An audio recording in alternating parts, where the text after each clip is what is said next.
Ang ginagawa niya, pinagdidrip niya yung motor niya.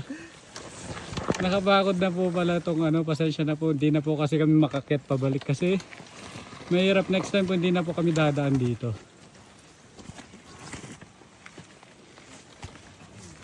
Yan, hindi namin siya mahatak pa ganon.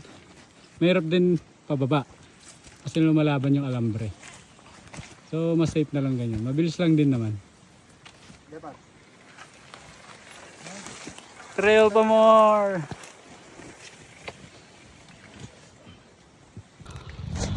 Ito na guys yung ano, paahon na madulas at hindi yung ano dyan, may trail kasi may maugat. Yung buwelo mo talagang mawawala dahil sa maugat na yan. First attempt tayo. Try natin second attempt, kaya natin to.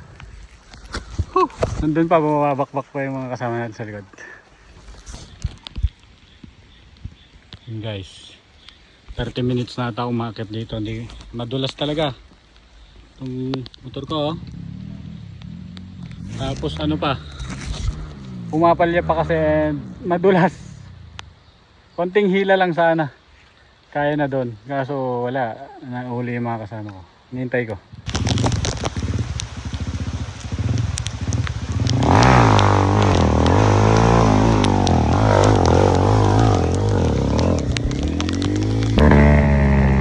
Malapit na nga siya, ayaw po umahon.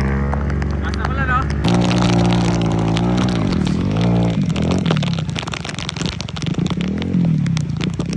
Dali!